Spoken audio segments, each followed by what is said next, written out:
nonprofit MBA purpose is to provide new business insights and fresh creative ideas for executive directors and their teams that will help them improve their organization. Here is your host, Stephen Halasnik. Welcome, everyone. My name is Stephen Halasnik, and I will be your host for today's Nonprofit MBA podcast. And for those of you who don't know me, I'm co-founder of Financing Solutions. Financing Solutions has been around for 11 years, and we're the leading provider of lines of credit for small nonprofits in the United States. If you are interested in learning more about a line of credit or actually seeing how much you would be approved for, please visit our website at nonprofitmbapodcast.com. Again, that's nonprofitmbapodcast.com. And for the first time in my 4-year history, I actually have a sponsor for the next 12 months of our podcast. So it gives you an idea how popular the podcast is. So today's sponsor is Arraise. And Arraise Fast Fund Online is a cloud-based system that seamlessly integrates nonprofit fund accounting, fundraising, and payroll in a single solution. It's designed by CPAs. Fast Fund Online is helping nonprofits be more accountable, transparent, and provides proper stewardship of donor funds. And for more information about Arraise, please visit arraise.com or call 847-761-9605, or you can also ask for Joe Scarano. So Arraise is spelled ARAIZE.com. And I'm a big believer in getting industry-specific software. So instead of using QuickBooks, use Arraise, because I think that that's what they specialize in, is nonprofit accounting, which is much better to use. Today, I'm very excited to be speaking with Kyle Kothe from Right Gift. Kyle, did I pronounce the last name correct? It's Cody. Cody, I'm sorry. So it's Cody. I knew I said it wrong. So thank you very much. And today's topic that we're going to be getting into is nonprofit in-kind fundraising and item procurement. Kyle is the CEO and co-founder of RightGift.com, a benefits company on the mission to empower nonprofits and their donors to expand their social impact through conscientious utilization of items purchased and in-kind donations. Right Gift aggregates its nonprofit partners' spending power in order to reduce costs on items and increase social impact. Right Gift's free technology platform allows nonprofits to successfully run virtual wish list campaigns, coordinate spending and approvals, and shop directly for social impact items. Kyle, welcome to today's Nonprofit MBA podcast. Thanks, Stephen. Thanks for having me. So before we kind of get into the nitty gritty of the topic, tell us a little bit more about what item procurement means. Right. So at the core of Right Gift, we handle all of the very hard and tough jobs that nonprofits have with item procurement. So that can be social impact items that go directly to those in need, or things around the office, the cleaning and office supplies. We run the gamut. We focus on social impact categories like apparel, books, disaster relief, menstrual and personal hygiene, school supplies, and many other of these social impact item categories. We do that by going out and pulling together all of the suppliers that are in these categories. So if you think about what it takes to actually go buy these as a nonprofit, it's very tough. You have to find the supplier, you have to handle the logistics, the planning, the shipping, know that they have the items that you need, and it's a huge chore. So we take all of that lifting, and as a platform at our base, that's what we do. So we work with over 100 social impact suppliers, and we bring those together as the base of our platform. And then on top of our platform, we offer products and programs. So the ones you mentioned, gift in kind campaigns, these are wish lists, but they're more than that. You can manage roles and permissions. So you have administrative power. If you're, say, a national organization, you can control chapters, and those chapters can run mini wish list campaigns. And we handle things like donor opt-in information, tracking and reporting. These campaigns are great for transparent donor information. The donors always know where their purchase of the items are going and how they're being spent. And the nonprofits know that they're getting the best deal on the item in the market. We push for that through our supply chain, especially during the pandemic. Now with inflation, we're always keeping an eye on that social impact end goal. Go ahead. So what? Give me an example of the top item that is procured usually on your platform. Right. So we do a ton in apparel, in personal hygiene, and menstrual hygiene. Those seem to, if you think about a homeless shelter, for example, or a school and the school's needs, housing a person comes with a lot of other item needs.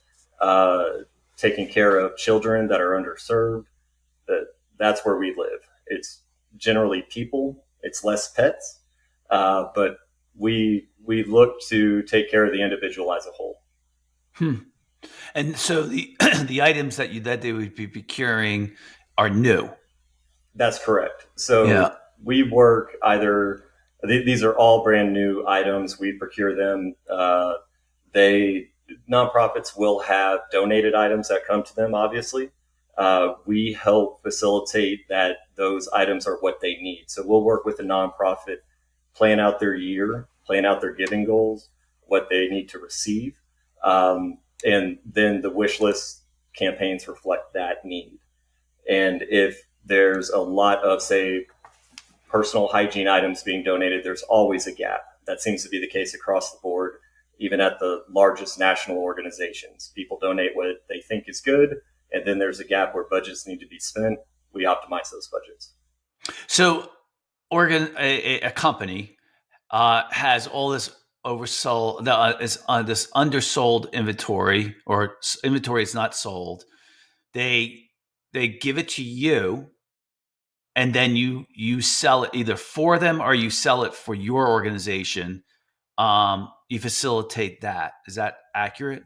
I mean, on that side of procurement, right? On the supply side. So our structure is we act as a retailer for social impact. Yes. So the items that we procure are not donated to us.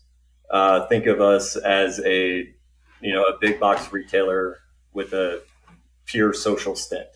We're making sure we act in the categories where social impact items are needed.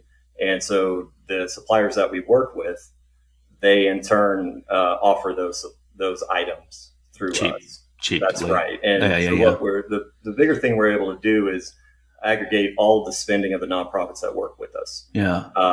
If a smaller nonprofit comes in or if they were to try to go purchase this on their own, for example, they don't have the spending power on their own.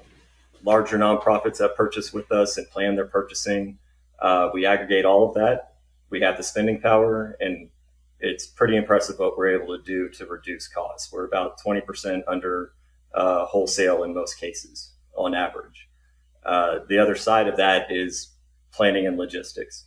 A lot of nonprofits don't have storage space. They don't have dedicated people to receive. They may be sharing a facility either with a church or another warehouse. It takes all shapes and forms. And so we work with them to make sure shipments come as one shipment or as few as possible. So we lower the footprint there where you're not receiving a ton of items as donors would donate them. And we're able to bring all that power to reduce costs, plan the shipping, get things where they need to be when they need to be there. Yeah, so it's just I don't have my phone with me. Damn, I can't think of the company I just used. So I just been cleaning out the house, and so I got rid of I'm selling some items that are sellable. Right, mm-hmm. It's kind of the first time I really did it. I have a friend who does it a lot. So I'm not using eBay. I'm using some another organization, which I kind of forgot. So I actually made my first sale the other day. I'm happy to get rid of it. What a deal! It's like a $400 stationary bike that I sold for $75. I want to get it out. I made $75 on it. I hate throwing things away like that. It's just too valuable. You see that with baby stuff. You know, carts and car seats and toys and all that other stuff. But let's go just on the end of the nonprofit in kind fundraising. Mhm.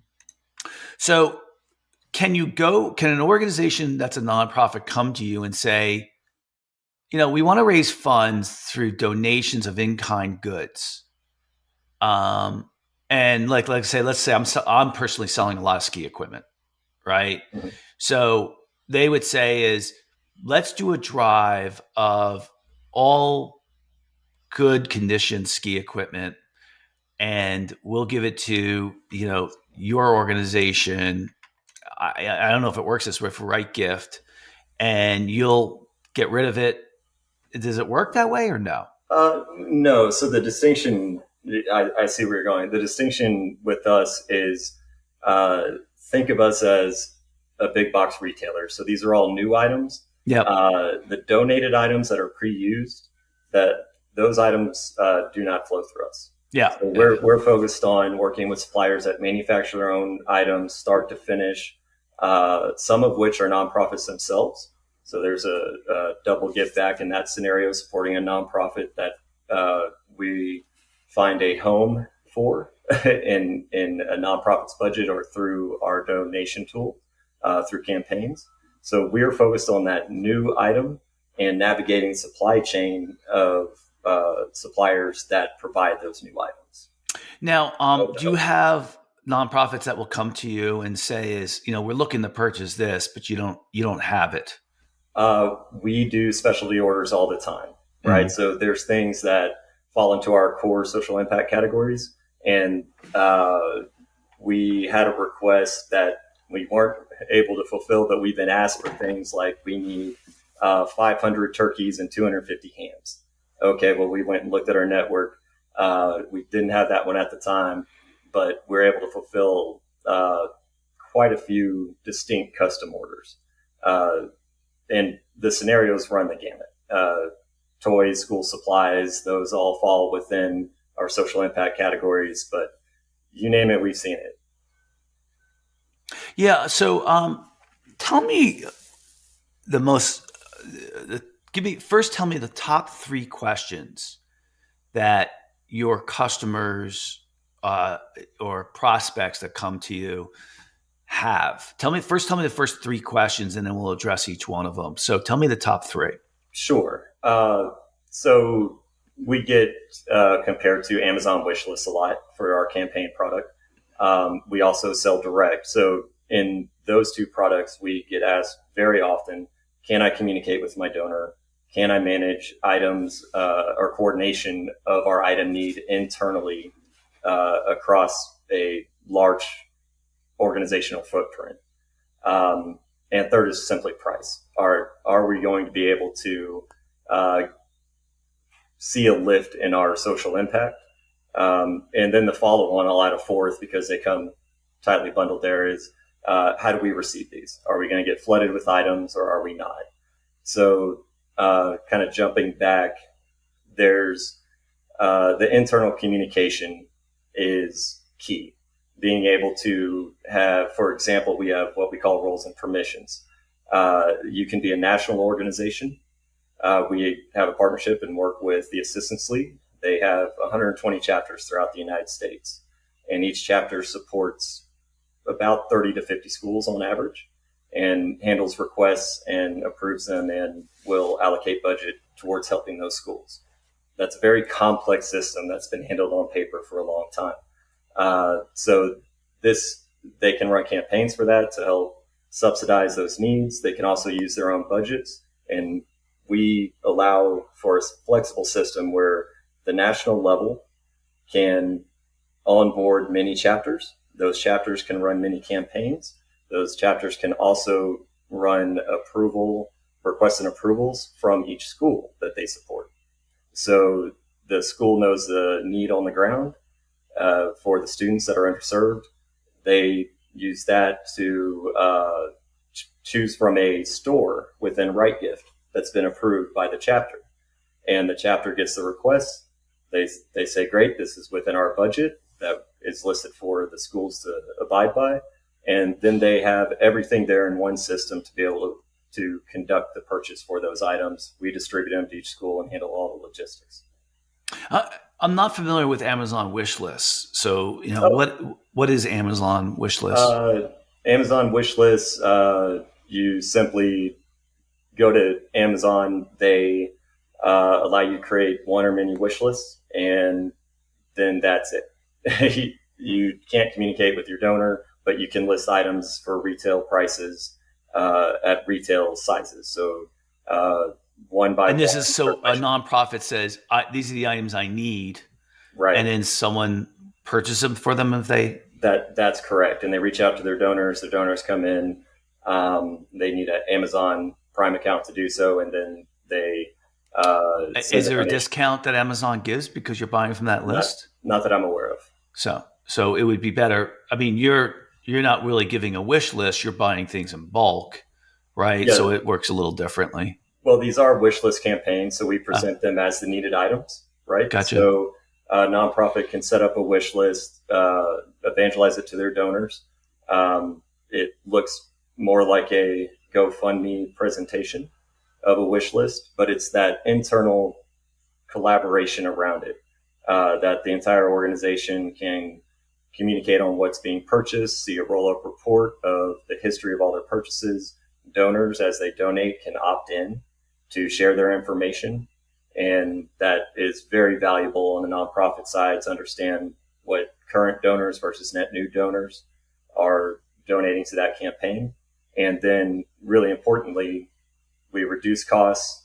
We bundle everything together in bulk sized orders or shipments, plan the shipment delivery to the nonprofit, and plan that timing and coordination so that they don't have to find a home for 1,000 coats that they may collect in a drive. Yeah. So the first question, it was in relation to that the people are asking you in relation. How do you compare against Amazon wish lists, or was that or how do I interact? Was that the first question that usually comes up? Yeah. The first the first of that slew of questions is how do we run this in a way that is benefit. I'll summarize it. Run it in a way that's beneficial for our nonprofit instead of shoehorning an existing, say, Amazon wish list into this bucket. That's generally that encapsulates all of those questions. Okay. Sorry, go ahead. Just those points that I was making. That's a differentiator. I spoke with roughly 200 nonprofits before we produced our campaign product, which was our first one. We then expanded our supply chain, and what we learned from that was donor communication, donor transparency and giving, logistics and planning, and price. Gotcha. That's what we're solving with this. So your product would relay the information of who donated that. That's item, right. And if they agree. That's right. We have an opt-in at the end to share marketing information, garner tax receipts for the donor if they choose to, and relay all that information to the nonprofit only if the donor opts in. Yeah. Is there a statistic that shows what percentage of people will actually not select anonymous? Oh, it's tremendous. It's over 90%. We'll share the information. Right. Yeah. Gotcha. Okay. So the second most important question that people typically ask? I think we covered it there. That's on the campaign side. Yeah. And we also do direct purchase planning. Like we'll work with the nonprofit to lay out their year. What are their programs? What do they support? Who's involved internally? Who does the approval of the need? Who conducts the purchases? And then who pays for them? They're often not the same individuals within an organization. So we create partnerships so that we can understand what a nonprofit is doing throughout the year, who they're helping, when budgets arrive, how their fiscal year is set up. And then we go to our suppliers through our platform and marry all that together. here's how we can show an increase in lift in your spending. It's savings equals lives impacted. It's really that simple. Yeah. So that's one piece of it. So through campaigns as well, jumping back, a lot of CSR programs and businesses work with us. They'll engage their employees to give to a campaign. And CSR is customer corporate support. Social responsibility. Oh, corporate social responsibility. Okay. That's right. So budgets that the businesses have set aside to make some social impact. There's a giving thesis behind it, usually led from the bottom up from employee interest is what we've seen. And so the business will have a budget or a matching budget for their employees. Employees will go to campaigns and give themselves.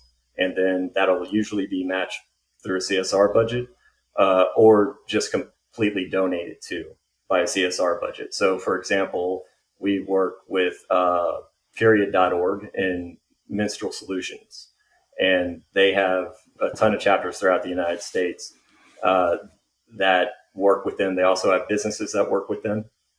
So it's this ecosystem of businesses, multi-level chapters that, you have a national organization with many chapters, and they'll run campaigns, purchase direct, both on the business and the nonprofit side, whatever they need during that year. It's the overall planning that we do that's really key. If you plan with Right Gift, we really can stretch your dollar, make logistics and receiving so much easier. Did we cover the third question that people ask?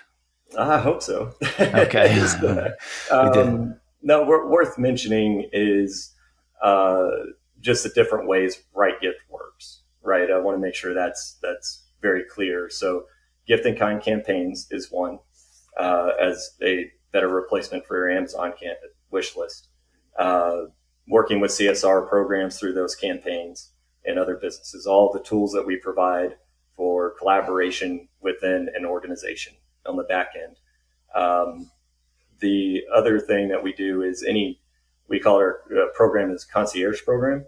So we have foundations and high net worth individuals that will approach a nonprofit and say, I would like to give, say, $100,000.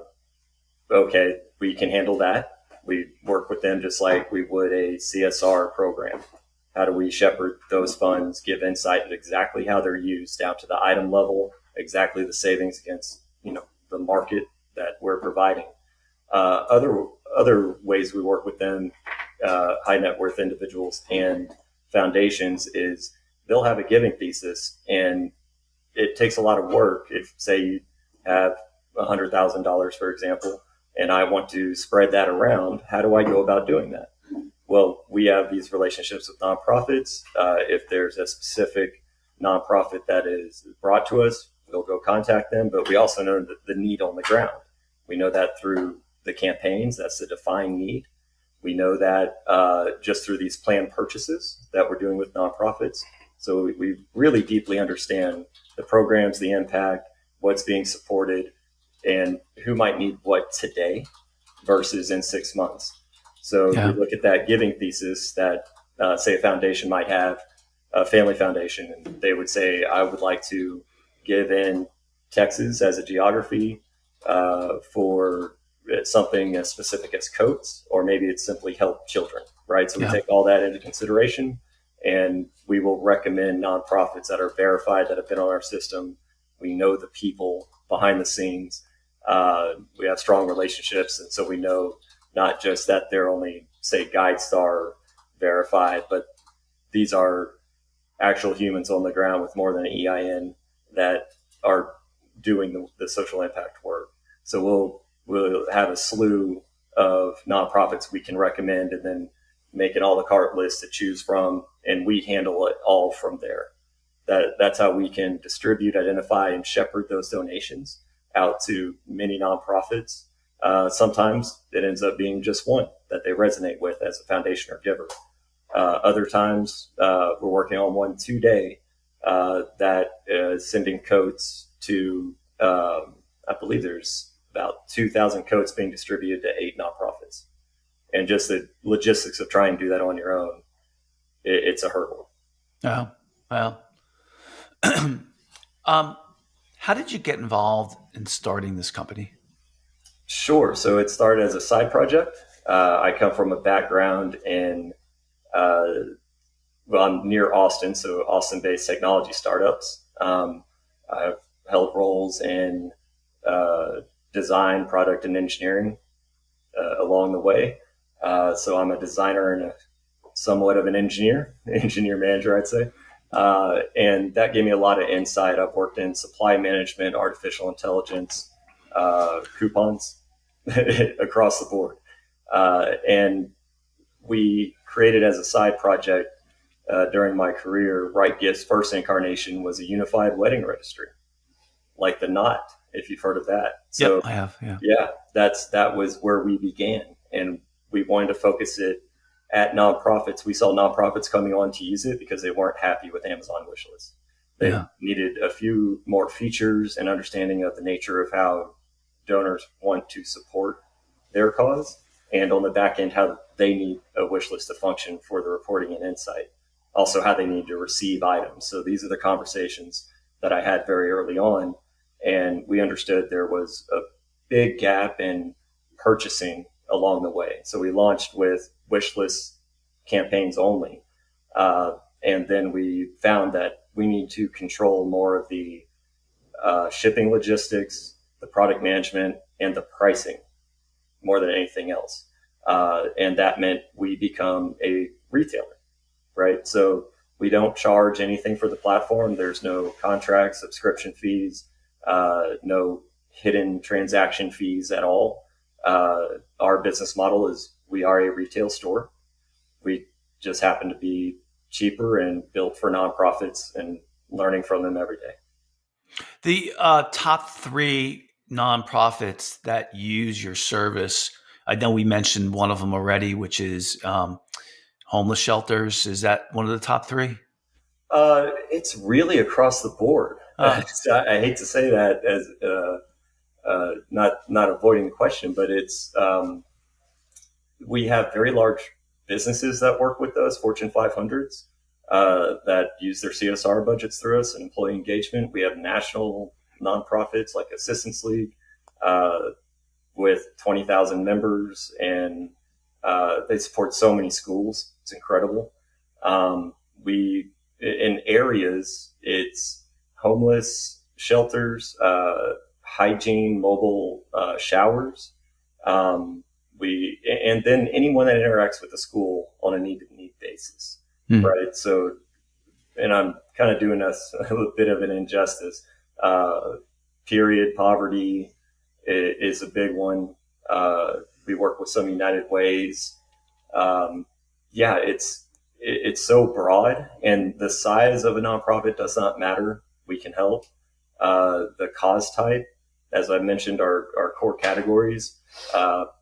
But come to Right Gift, we'll do what we can to see what we can fit into products that are outside of our scope. Yeah. And that's what we're constantly listening for as well. We look at it on product level and category level. What is the next set of suppliers that we need to bring into our system and support a growing sector or category of social impact item needs? What questions haven't I asked that not that clients do, but that should have, because I don't know the material good enough yet, that you would like to tell our listeners? So that's a very good question. I've covered the main points I wanted to talk about. The biggest thing I can say is when nonprofits work together, right? It's very hard to collaborate, not just run your own operation, right? There's day to day, you're wearing a million hats, you're trying to keep the lights on and move forward. And you're doing it purely to serve a social impact goal. What we're doing on our end at the very core of Right Gift is bringing those budgets together, right? So the larger nonprofits with more funding, more grants, they still have the problem of procurement. We work with them. We work with smaller nonprofits that may order $1,000 a year. worth of social impact items. Well, it's not a mandate that you have to buy into a club with Right Gift. There's no cost. We do all of that work on the back end. We drive the prices down. We handle the shipping and logistics, and we work within your ecosystem of supporters, businesses, employee engagement, foundations, donors, and your own budgets to make sure that all of those scenarios are taken care of. Yeah, I like something you just said, and I'm going to articulate it in a roundabout way, and that is there was on 60 Minutes last night, and then the airing of this podcast is December 1st, 2022. It was on 60 Minutes a show called Survival of the Friendliest, and it was a story. It was a really good story by Anderson Cooper about how dogs evolved to being friendly with man. Okay. And it started 30,000 years ago. And because of the genetic capabilities we have to look at genes, what happened was they've now proven that that dogs became friendly with that those dogs that became friendly with man survived. Mm-hmm. Which, I mean, it kind of sounds obvious, right? But that they were able to, and this is a side note, they were actually able to show in the genetic sequence where a dog would have ears that go up and ears that go down, exactly in the genetic sequence. Mm-hmm. So, I mean, their ability to so the reason why that was appropriate, because they showed a wild wolf. It did not have the friendly gene that a domesticated dog had.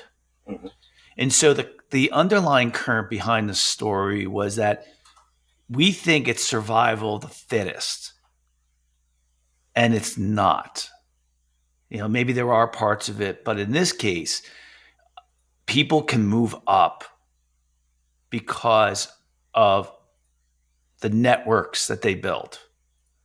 And so I've started a number of companies, and I can't tell you how many times that I became really good friends with my competition, the owners of my competition, and how we worked together to build our companies. I'm not talking about that I became friendly with Amazon, right? Mm-hmm. It was more two smaller companies picking each other's brains to beat the bigger guys. And so it's something that you said was interesting, how maybe some of our listeners should know some of the nonprofits that are in your areas and really get to know the executive directors at those locations, especially if they're bigger.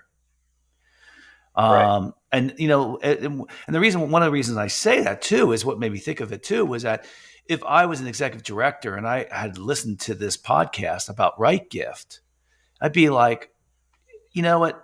Here is something that I just heard about that I think can help your organization. And then maybe that executive director would say back, hey, I just heard about this that would help your organization. Mm-hmm. And, maybe we all have 3, 4, 5 things that we've uncovered that we're like, wow, this is great. And I think, Right. one of the reasons why I wanted you to have you on my podcast was because I thought what you're doing is pretty unique. Yeah, I have so much to say about what you just said. So, excuse me. What you're doing on this podcast, it does bring those things together. You're shedding light on corners of either nonprofit technology or finance space. Talking to folks like us that does distribute that information. Go back to your dog example. They were able to be domesticated and thrive because they work together with humans, right? Yes. So they had to worry about fewer things. Yes. They could focus on fewer things, have fewer obstacles in their way. That's a really good example. That's what we're doing.